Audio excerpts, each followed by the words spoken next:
Сайн байцгаана уу? Мөнхлүнаа суугта тавтай морил. Та бүхэндээ энэ удаагийнхаа бичлэгээр 2024 онд гарсан Максен гэх аимшигт драм төрлийн кино ярьж хөт бэлэн болсон байна. Лайк, subscribe-а дараад ороод ирээрэй.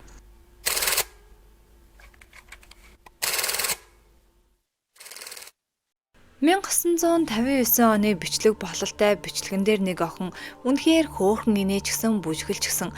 Тэгснээ аав нь чи эвгүй болохыг хүсдэг вэ гэсэн нөгөөх нь би алдартай тань шиг од болохыг хүсэж байна гэж яагаар кино маань эхэлнэ. Студи дотор киноны маань гол дүр болох Максен орж ирээд сайн байцгаана уу намайг Максен гэдэг би бол порно жүжигчин.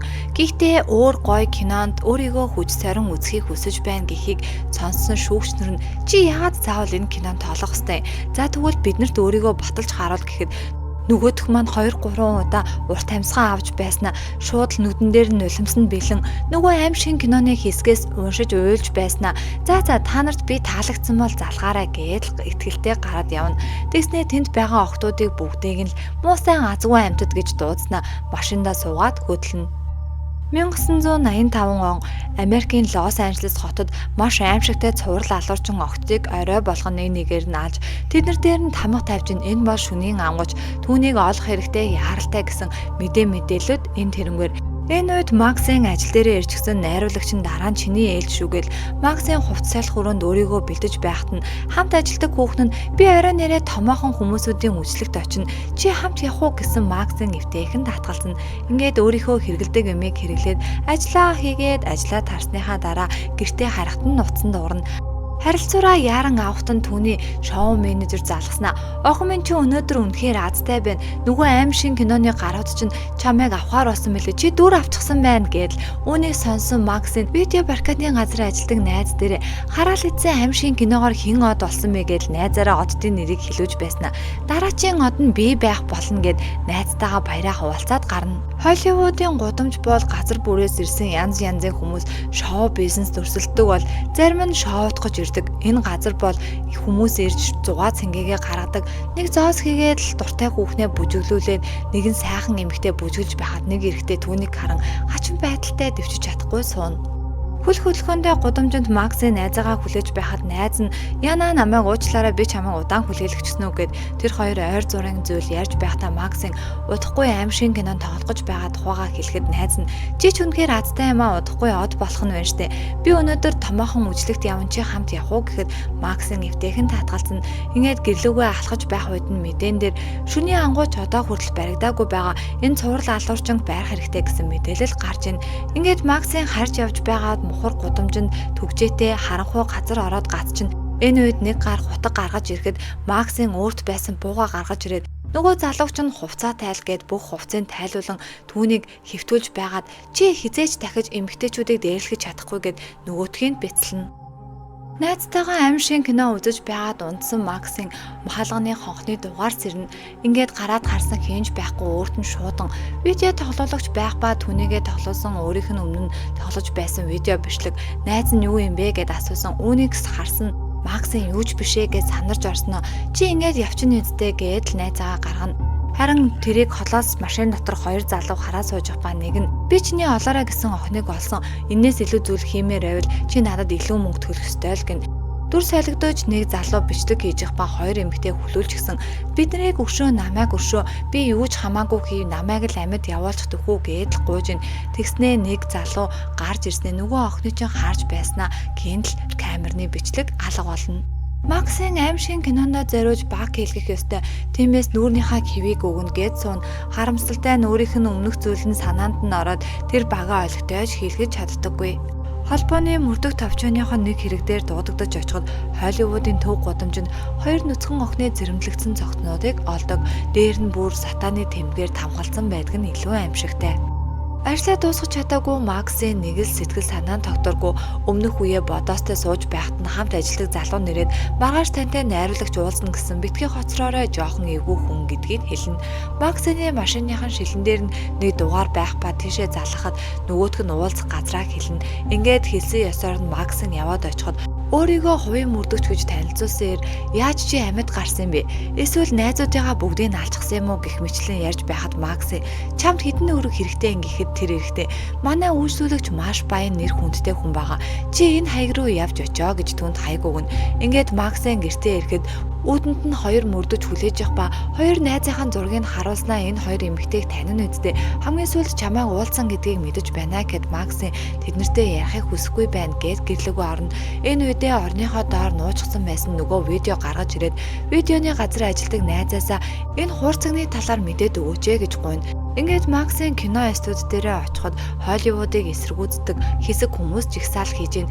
Энэ үед нь найруулагч нэр нь түүнтэй ярилцах ба чамайг продюсер болон хөрөнгө оруулагч нар эсэргүүцэж байгаа. Гэхдээ би чамайг энэ кинонд үнэхээр сайн тоглож чадна гэдэгт итгэж байна гэд кино хийх газар нь аваач нь. Гэхдээ нөгөө байрс нь үнэхээр эвгүй харагдах ба Макс энийг сайн байж чадна үстэй гэд амлалт авна.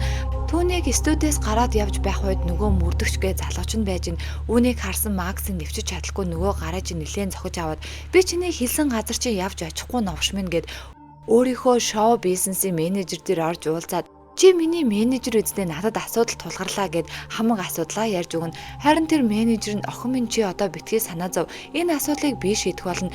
Чи яг одоо гэртээ очиод өөрийнхөө кино зохиолоо л унш гэж хэлнэ. Ингээд Максын гэртээ очиод кино зохиолоо уншиж байх үед видео түрээсийн газар ажилладаг түүний найз нь хин нэгэнтэй маргалдаад манай хаажгсан гэж хаалгаа хаагаа зогсож байхад нь хин нэгэн араас нь хутга байран түүний хүзүүг мөн араас нь илдэж байгаад маш аимшигтайгаар алж байгаа дүр зураг харагдана. Алуурчин хувийн мөрдөгчийн машин цуухыг бодоход тэрээр алуурчин хинбэ гэдгийг мэдэж байгаа бололтой. Харин Максын өглөө босоод шоу менежертэйгээ уцаар ярьж байх үед гэрийнх нь гадаа цагдаа нарын дуугаар Максын гарч ирнэ. Гэтэл гэрийнхэн доор байдаг видеоны газар ажилладаг найз нь аимшигтай харагдсан байгааг харсан Макс үнэхээр дэвчиж чаддаггүй.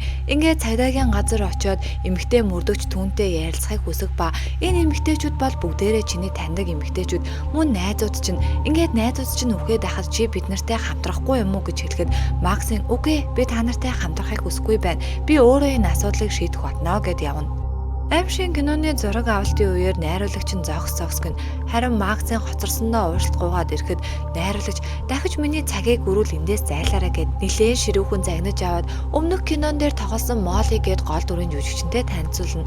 Нөгөөх нь тийм ээ аимшиг кино жоохон тиймэрхүү байд юм аа гэхдээ чи удахгүй дас чинь би орой дайжгүй продюсертэй уулзсан чи хамт явах уу гэсэн Макс эвтэйхэн татгалзаад алхаж байхад нөгөө хувийн мөрдөгч тааран тэр хоёр нэлээд хөөцөлдөж эхэлнэ. Максын нөгөө хувийн мөрдөгчөөс нэлээд зугатааж байгаад аимшиг кино хийн гэсэн байршиндаа орж нуугдана. Энэ үед нь мөрдөгч яг орох гэж байхад нь тэнтгийн хамгаалагч залуу "Хөөе залуу чи энд бичиг баримтгүй бол байж болохгүй" гэд түүнийг аваад явна. Санарсан Максын юу хийхээ мэдэхгүй явж байхад нь найруулагч нь таарснаа "Хөөе чиний нүүрэн дээр чинь зовлонч юм байна. Наа зовлонгоо бушуухан авч хаяхгүй бол миний кинонд тоглохгүй шүү чи" гэд анхааруулна. Максын нүрээ будаад хөөрхөн болоод шөнийн клубт бүжгэлж байхад нь нөгөө хувийн мөрдөгчийн нэр нь Максын түүнээс зугатааж нойлын өрөө ороход нөгөөх нь дагаж орж ирнэ. Харин Максын цонхоор гарсан байх ба түүнийг дагаж гарч ирэхэд хэн нэгэн хувийн мөрдөгчийн толгой руу зохиж ухаан алдуулна. Сэрэгтэй машин дотроо хүлүүлжсэн энэ бол миний буруу биш. Би зүгээр л мөнгө авч ажил хийдэг хүн. Үйлчлүүлэгч маань чамайг хүссэн штэ гэд мянга уушлалт гуугаад аврал гуйсан ч нэмэргүй бясалж өгнө. Бүх юм дууслаа гэж бодсон Максын усанд ороод байж байх үед зурагтаар алуурчин олдоогүй мөн найз нар нь үйлчлэг болон продюсерын тухай ярьж байсан гэдгийг санан нөгөө мөрдөгчийн өнгөсөн гэрийн хаягаар хөдлөн араас нь холбооны мөрдөг товчооны хоёр мөрдөгч хөдлөн Максын өгсөн хаягаар нь яваад очиход бичлэгэн дээр гарч байсан нөгөө хаалга байх ба тэр хаалгаар шагаахад өөрийнх нь хүүхэд байхдаа бичиж байсан бичлэг байна. Ингээд аав нь гарч ирснээ миний хайртай охин чамайг Холливуд чөтгөр болгочихсон. Би охиныгоо алдчихсан. Заавал би чамайг амрах болно гэдэл хачин юм ярьж байгаа түүнийг айлгана. Харин Моллиг айл хизээний алаад мөчлөөд жимнам нь дотор хийчихсэн. Үүнийг хараад айж байсан Максинд шууд л толгоонд нь уут углаад ухаан алдуулна. Максины сэрэх үед маш олон цагаан хувцастай хүмүүс түүнийг тойроо зогсчихсон. Камер болон Мэг мөн аав нь гарч ирээд ямар нэгэн зан үйл хийж байгаа бололтой бүгдтэй нь мэдчлэн энэ аимшигтай Холливуудын таминж дөрөөс энэ охтыг аврна гэж тамгалах гэж байх үед нь хоёр мөрдөгч гарч ирэн тэр хүмүүсүүдийг зогсоож буудалцсан. Энэ буудалцааны үеэр Максины аав шархтан тэр газраас маш хурдан зугтана. Мөрдөгчнөр араас нь хөөх ба Максын ч мөн араас нь хөөдөг. Энэ үед нь эрэгтэй мөрдөгч харамсалтайгаар нас барах ба эмэгтэй мөрдөгч түүний араас явсан боловч нүдэндээ загалмай зоолгуулна. Ингээд Максын яваад очиход аав нь айл хизээний бууны шарх авчихсан дээшээ хараад хэвтчихэдэг. Мэдээгээр шөнийн ангууч цуврал алуурчин буруу шашныхныг барьж авлаа гэж ярина. Максын нэгэн нэвтрүүлэгт орох ба тиймээ би өөрийнхөө цуврал алуурчин аавыг зогсоож чадсандаа маш их баяртай байна гин. Гайхалтай хүлээн авалтанд Максын эрэхтэй маш олон хүмүүс Максын гэж байгааг харахад Максын үнэхээр гайхалтай хүсэж байсан од болсон байна.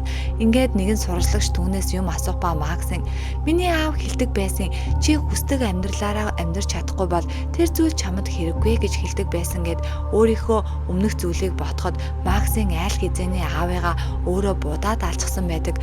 Тэгснээ талент хараад өөрийгөө би бол гайхалтай од гэж өөрийгөө зоригжуулаад кино студи руугаа ороход хамт ажилладаг хүмүүсүүд нь бүгдээрээ Максыг зориулж алга тагшин түүнд баяр хүргэн энэ дунд найруулагч нь хүртэл байх ба түүнээс за чи одоо тэгээд юу хийх гэж байна гэхэд Максing энэ бол дөнгөж эхлэл гэж хэлж агаар кино маань дуусаж байгаа юм. Та бүхэнд маань кино маань таалагдсан бол лайк, subscribe харамгүй дараарай. Ингээд түгэж чадхаараа түгээцгээе.